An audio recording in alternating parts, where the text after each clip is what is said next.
महाभारत के सबसे बड़े झूठ। टीवी ने क्या बदला महाभारत और असली ग्रंथ क्या कहता है?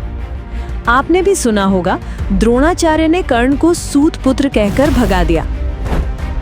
एकलव्य से अंगूठा सिर्फ इसलिए मांगा गया ताकि अर्जुन सबसे बड़ा बन जाए।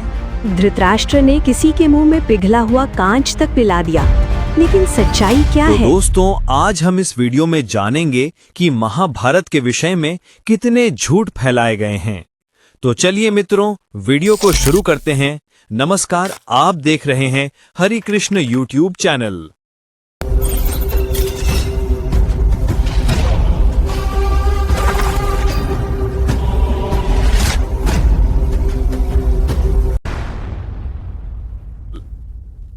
वेद व्यास जी रचित महाभारत के असली ग्रंथ में इनमें से आधी बातें हैं ही नहीं, और आधी बातें इतनी तोड़ मरोड़ कर सुनाई गई हैं कि पहचानना मुश्किल हो जाता है।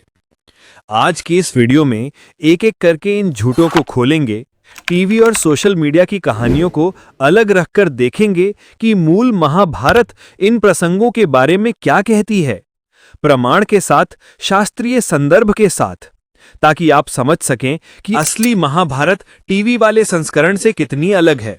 नमस्कार, आप देख रहे हैं जहां इतिहास, शास्त्र और कहानियां मिलती हैं रिसर्च के साथ, सिर्फ इमोशन के सहारे नहीं। सबसे पहले बात करते हैं उस कहानी की जो लगभग हर टीवी सीरियल, हर मीम और हर शॉर्ट में दिखाई जाती है कि द्रोणाचार्य ने कर्ण को सिर्फ इसलिए गुरुकुल से भगा दिया क्योंकि वो सूत पुत्र था। ये कहानी बहुत ड्रामेटिक है, इमोशनल भी है, लेकिन समस्या ये है कि व्यास महाभारत के मूल संस्कृत पाठ में बात ऐसे नहीं लिखी गई। शास्त्रीय व्याख्याएं बताती हैं कि कर्ण ने भी अन्य राजकुमारों की तरह द्रोण से अस्त्र विद्या पाई थी। विवाद यहां था कि द्रोण ने साधारण शस्त्र विद्या तो दी, लेकिन अत्यंत विनाशकारी दिव्यास्त्र जैसे ब्रह्मास्त्र या ब्रह्मशिर सिर्फ अर्जुन और कुछ चुनिंदा शिष्यों को ही सिखाए। यहीं से कर्ण के मन में एक टीस पैदा होती है कि अर्जुन को सब कुछ और मुझे नहीं। यही हीन भावना, यही जलन आगे चलकर उसे परशुराम के पास उच्च शिक्षा लेने ले जाती है और दुर्योधन के साथ गहरी दोस्ती में बांध देती है। तो मूल महाभारत में मुख्य सवाल ये नहीं है कि कर्ण को गुरुकुल में प्रवेश मिला या नहीं। मुख्य सवाल ये है कि उसे सबसे ऊंचा दिव्यास्त्र ज्ञान क्यों नहीं दिया गया। आज जो लोकप्रिय कहानी है कि द्रोण ने दरवाजे से ही भगाकर कहा, तू सूत पुत्र है, चला जा, वो बात की लोक कथा, टीवी का स्क्रिप्ट और सोशल मीडिया की बनाई हुई कहानी ज्यादा है, शास्त्रीय पाठ का सीधा वर्णन नहीं। अब आते हैं एकलव्य और अंगूठे की कहानी पर। आजकल कहानी ये बन गई है कि एकलव्य किसी निम्न जाति का था। द्रोण ने उसे सिर्फ इसी वजह से शिष्य नहीं बनाया और सिर्फ अर्जुन को टॉप बनाने के लिए उसका अंगूठा मांग लिया। लेकिन जब परंपरागत व्याख्याएं, कुछ पुराण और महाभारत के विस्तृत वर्णन साथ में देखे जाते हैं तो तस्वीर थोड़ी अलग दिखती है। कई ग्रंथों में एकलव्य को निषाद राज यानी वन प्रदेश के एक राजा का पुत्र बताया गया है, सिर्फ कोई गरीब, अछूत, बेनाम लड़का नहीं। द्रोणाचार्य पर यह शर्त भी मानी गई है कि वे हस्तिनापुर के राजकुमारों और राज्य से आधिकारिक रूप से जुड़े योद्धाओं को ही औपचारिक शिक्षा देने के लिए नियुक्त थे।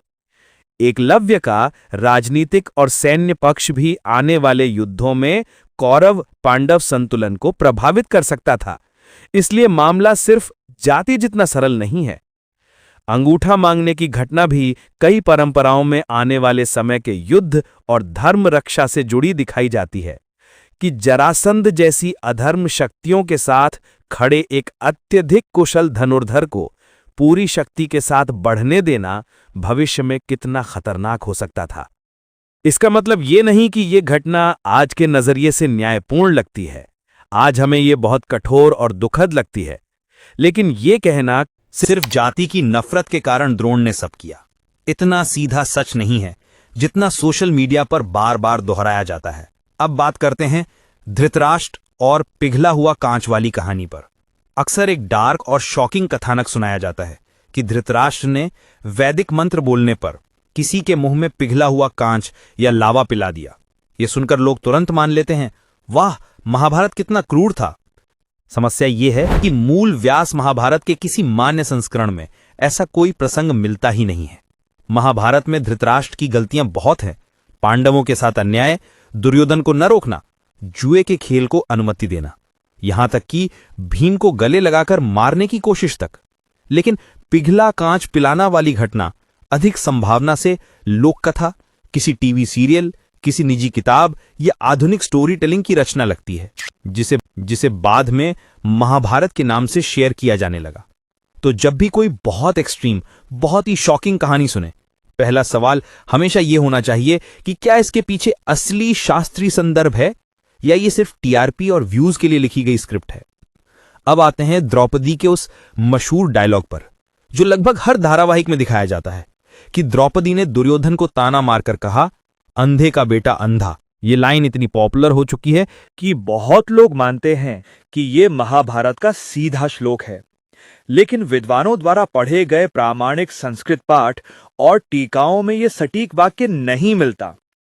असल प्रसंग में क्या होता है, दुर्योधन राजमहल की जादुई माया सभा में फिसल जाता है।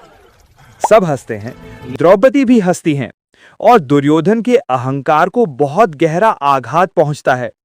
यहीं से उसे अपमान महसूस होता है, कुंठा बढ़ती है और आगे चलकर चीरहरण जैसी भयानक घटनाएं जन्म लेती हैं। लेकिन अंधे का बेटा अंधा वाला जला देने वाला डायलॉग ज्यादा फिल्मी स्क्रिप्ट है, मूल शास्त्रीय पाठ की हूबहू लाइन नहीं।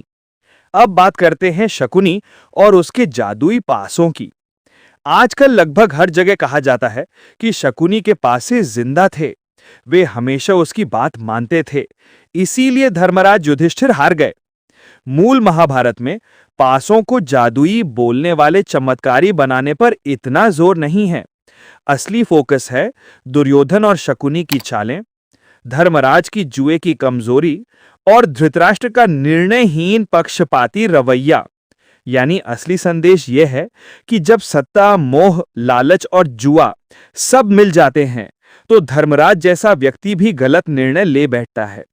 जादुई पासे वाली बात कहानी को और नाटकीय बनाने के लिए जोड़ी गई परत है। लेकिन महाभारत का मुख्य नैतिक सबक मानव दुर्बलता पर है, जादुई गैजेट्स पर नहीं। तो फिर सवाल आता है, ये सारी झूठी या आधी अधूरी बातें इतनी फैली कैसे? कारण बहुत सरल है।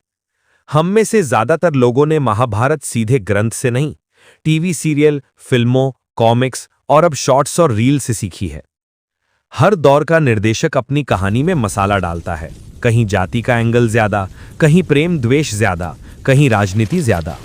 समस्या तब होती है जब हम इन ड्रामेटिक वर्जन्स को 100% शास्त्रीय सच मान लेते हैं और फिर पूरे धर्म ग्रंथ पर निर्णय सुना देते हैं।